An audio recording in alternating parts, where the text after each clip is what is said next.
So the next question is this: a deuteron contains a proton and a neutron and has a mass of this much. Deuteron is given, and आप देख सकते हैं deuteron contains a proton and a neutron and has a mass of 2.013553 U. Calculate the mass defect for it in U and its energy equivalence in MeV. इसका mass defect हमें निकालना है U में और इसकी एनर्जी इक्विवेलेंस MeV में निकालनी है. So as per this question आपको जो मास आपको पता है उसके अंदर एक प्रोटॉन है और एक न्यूट्रॉन है, और ड्यूट्रॉन का मास अगर मैं कहूँ MD, ड्यूट्रॉन का मास कितना है 2.013553 U. And then mass of proton यहाँ पे दिया हुआ है आपको 1.007277 U. मास ऑफ न्यूट्रॉन आपको दिया है 1.008665 U. एंड आपको पता है 1 U is equal to 931.5 MeV square C square, यानी 1 U 1 एटॉमिक मास यूनिट का जो मास आपका मतलब रिएक्ट करता है और तो कितनी एनर्जी रिलीज होती है 931.5 MeV, मतलब its mass is equivalent to this much energy. आपको निकालना है मास डिफेक्ट यानी डेल्टा एम. अभी डेल्टा एम के लिए आपने फॉर्मूला देखा है, mass of proton plus mass of neutron minus mass of the nucleus. अब इस केस में एक ही प्रोटॉन है तो यहाँ n की जगह 1 आया, यहाँ पे भी n की जगह 1 आया, and this mass of neutron has come. तो अगर हम ये निकालेंगे तो let's see 1.007277, then plus mass of neutron is 1.008665, and then minus आपको माइनस करना होगा ये 2.013553. Let's add them. 75 इज, अगर मैं डेसिमल प्लेसेस पहले देख लेती हूँ, हाँ 6, 7 5 12, 617 77 14, then 8 8 1 9 9 2 11, then 178, and then 0.2. Yes, and this is 2.013553. अब हम सब्ट्रैक्ट करेंगे. इस केस में आपको राउंड ऑफ नहीं करना है क्योंकि ये जो छोटा सा वैल्यू डिफेक्ट आ रहा है बहुत इतने सारे नंबर्स के बाद, वही हमारा मास डिफेक्ट क्रिएट करेगा. तो राउंड ऑफ कर देंगे तो 2 - 2 0 आ जाएगा. देन 12 - 3 2 है यहाँ पे, 12 - 3 करेंगे, it would be 9. 3 - 5 13 - 5 would be 8. Then 0 is there. 10 - 5 is 5. Then 8 - 3 is 5. Then 0 is there. So just a second, did I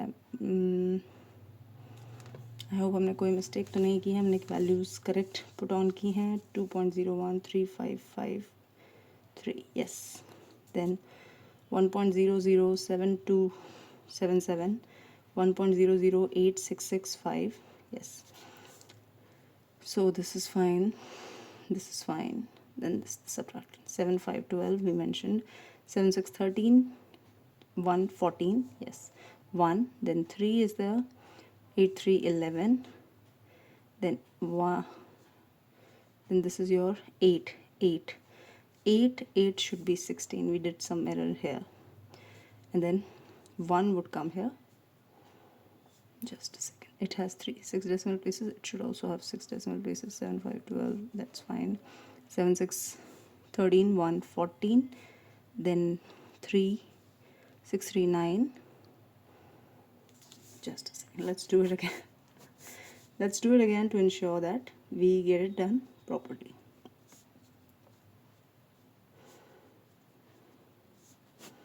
7 5 12, 7 6 13, 1 14, 6 2 8 1 9, 7 8 15, and then 1 0, and this is 2.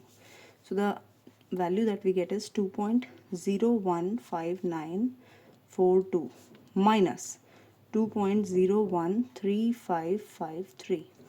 Now to be subtracted, 12 - 3 is 9, 3 - 13 - 5 is 8, then we have 8 - 5 that is 3, and then 5 - 3 that is 2, then 1 - 1 is 0, and 0.0, and then this is this many U is my mass defect. Now it says calculate the mass defect for it in U. So we have found it in U, and this is its energy equivalence in MeV. So E will be delta mc square, and I have found this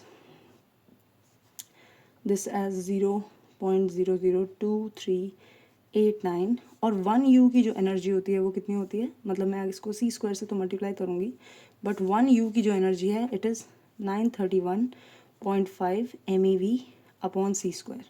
so this c square cancels out and this is my product.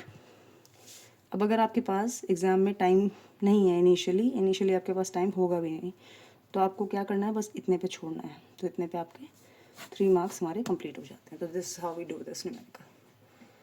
Okay, now let's move to other part. Next numerical is of photoelectric effect.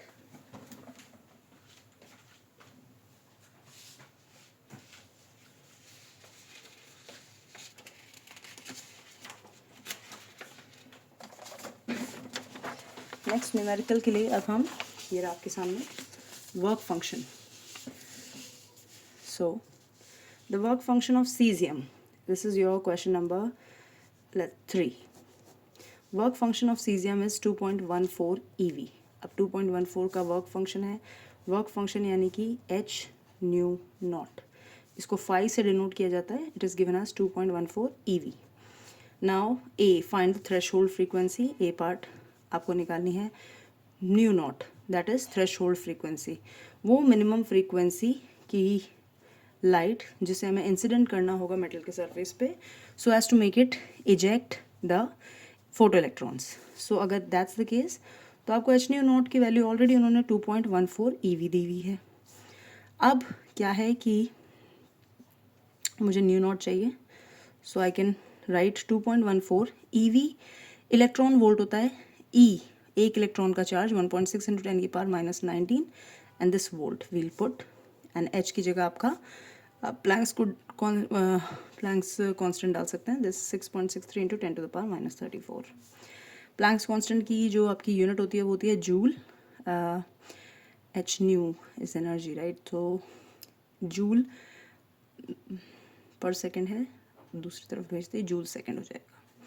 Now this volt is basically joule per coulomb. Then तो आपका ये जो unit आएगी this would be coulomb inverse second inverse. But हाँ, अगर आपने इसको E से मल्टीप्लाई किया है E, तो वो इलेक्ट्रॉन का भी चार्ज था, तो इनटू C भी है वो, तो कूलम से कूलम कैंसिल, जूल से joule cancel.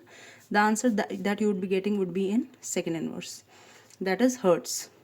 This is how you can get it done. और कैलकुलेशन में तो आपको एरर होता है तो हम राउंड ऑफ भी करते हैं, वो भी हम एंडिंग स्टेप के लिए रखेंगे. जैसे आप 2.14 को 2 लिखें, 1.6 को आप लिख सकते हैं, 1.6 को हम 1 ही रखेंगे, देन 6.63 को हम 6.6 लिखेंगे. So then we can get the answer. आप ऑर्डर ऑफ मैग्नीट्यूड हमेशा क्वेश्चन में निकालें, क्योंकि उससे भी थोड़ा सा क्लैरिटी आ जाती है एग्जामिनर को कि that this child is has learned about something. तो मैंने -19 + 34 ऊपर कर दिया, and here what I get, it's 3.2 upon 6.6 × 10 की पावर 34. 14 - 9 करेंगे, कितना आएगा 5, एंड 2 - 1 1, एंड पॉजिटिव में पावर आएगी क्योंकि 34 हमारा बड़ा नंबर है. This much hertz. इतने पे छोड़ेंगे तो आपको नंबर मिलना चाहिए. फुल 100 ऑन 100 चाहिए, तो इसके लिए आपको फाइनल आंसर यहाँ से निकालना पड़ेगा. वो भी बहुत आसान ही है वैसे, 32/66 है, you can get it done. Then B part पे चलते हैं. The B part is find the wavelength of incident light if photocurrent. Next, this is the question. Find the wavelength of the incident light if the photocurrent is brought to 0 by stopping potential of 0.86 volt. यानी अगर हमने इतना stopping potential दे दिया है कि हमारी जो photo current है उसकी वैल्यू 0 हो चुकी है, तो कितनी वेवलेंथ इसकी कॉरस्पॉन्डिंग हमें चाहिए. तो आपको पता है कि आपका जो रिलेशन है, आइंस्टीन रिलेशन है, that is equal to H nu = H nu naught plus kinetic energy maximum but आपको पता है कि जब आप स्टॉपिंग पोटेंशियल प्रोवाइड करते हैं तो यही काइनेटिक एनर्जी आपकी इसी काइनेटिक एनर्जी के जितना opposing I would say opposing work done हमें करना पड़ता है on the electrons to ensure that they don't reach the cathode, sorry anode. आपने ट्यूब बनाई थी इफ़ यू रिमेंबर, और इस प्लेट पे, एनोड वाली प्लेट पे आप एक अपोजिंग पोटेंशियल देना शुरू करते हैं नेगेटिव। तो जो इलेक्ट्रॉन्स हैं जो यहाँ से निकल रहे थे, वो जिसके पास मैक्सिमम एनर्जी भी है वो भी यहाँ नहीं पहुँच पाता, वो भी स्टॉप हो जाता है। That is our stopping potential. So this kinetic energy maximum, I can write it as EV naught, stopping potential. Then this h nu naught is my work function phi. h nu is my incident light. तो मुझे निकालना है कि photo current, stopping potential मुझे इतना दिया हुआ है, फोटो करंट तो ज़ीरो हो गई, उस पर मुझे वेवलेंथ चाहिए। तो next is your this h nu can be hc by lambda, right. अब स्टॉपिंग पोटेंशियल की वैल्यू इन्होंने हमें 0.86 वोल्ट दी है, और मैं इसको E से भी मल्टीप्लाई करूँगी ताकि मेरा आंसर E में जाए, ताकि मतलब इट बिकम्स क्वाइट सॉर्टेड, क्योंकि मेरा फाई भी जो हमें दिया है वो 2.14 EV में दिया है। HC बाय लैम्डा को भी मैं लिख सकती हूँ 1240 EV, और लैम्डा इस केस में किस में होता है, नैनोमीटर में। तो इससे हमारा सॉर्टेड बनेगा, हम कैलकुलेशन ईजी कर पाएंगे। तो 1240, अब आपने स्टॉपिंग पोटेंशियल यहाँ पे रख लिया है, तो लेट्स ऐड दिस। ये वाली चीज़ आपकी ये है। अब इनको ऐड करते हैं, 2.14 और 6 दैट इज़ 10, एंड देन 8 1 9, और यहाँ से भी हमारे पास एक 10 आएगा, and this would become 3 EV is there, and then 1240 EV is here and lambda is in nanometer. So मैं EV से EV कैंसिल कर सकती हूँ, और मेरा लैम्डा कितना आएगा, मेरा लैम्डा आ जाएगा 1240 अपॉन 3 नैनोमीटर। तो आप इसको निकाल सकते हैं, ये बनेगा आपका how much, 4 1 3 point then 1 0 again 3 3 nanometer. This much is your lambda. This wavelength will ensure that no photocurrent is released. Photocurrent नहीं आता. Okay, so now after this much we have done. This is the third question for second mark, 2 marks. बहुत short numerical हैं, अक्सर आते हैं वाले. Let's now come to this 3 mark numerical. This is write the 3 postulates of Bohr's model. This is the fourth question. 3 postulates of Bohr's model. Bohr's model of hydrogen atom.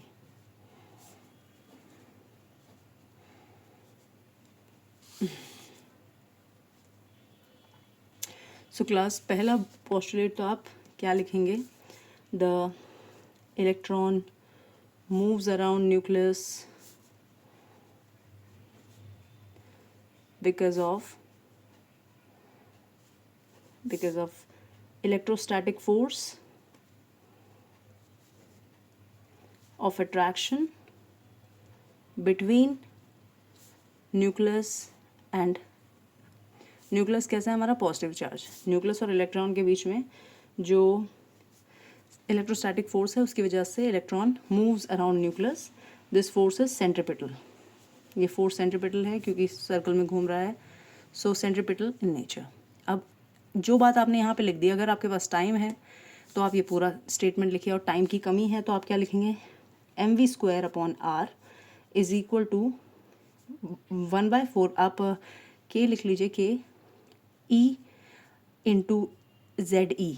देखिए E हुआ electron का charge, ZE हुआ nucleus का charge. Z hydrogen के case में क्या होगा, 1, और यहाँ पे आएगा आपका r²। आप ये मेंशन कर देते हैं, इससे भी आपका फर्स्ट पोस्टुलेट कंप्लीट हो जाता है। Then B part is electron moves in discrete orbits. Electron कहीं भी ऐसे नहीं घूमता, इलेक्ट्रॉन डिस्क्रीट, या आप रिवॉल्व्स लिखें, revolves is a better word, revolves in discrete orbits which have fixed angular momentum. तो अगर फिक्स्ड एंगुलर मोमेंटम आप कह रहे हैं, यानी कि आपका MVR, that is angular momentum of moving electron, has to be which have fixed angular momentum, but fixed angular momentum है and fixed energy too dependent on shell number, मतलब shell, जिस भी शेल की हम बात कर रहे हैं उस शेल के नंबर पे डिपेंड करता है ये angular momentum. So MVR is equal to NH/2π। जिस भी आर nth ऑर्बिट की हम बात कर रहे हैं उसका जो भी शेल नंबर होगा H/2π का multiple would be the angular momentum of that electron, and similarly we can find the energy also. Then C part is whenever electron jumps, ये हमारा क्वेश्चन था, 3 postulates 3 मार्कर था। When electron jumps from one orbit to another,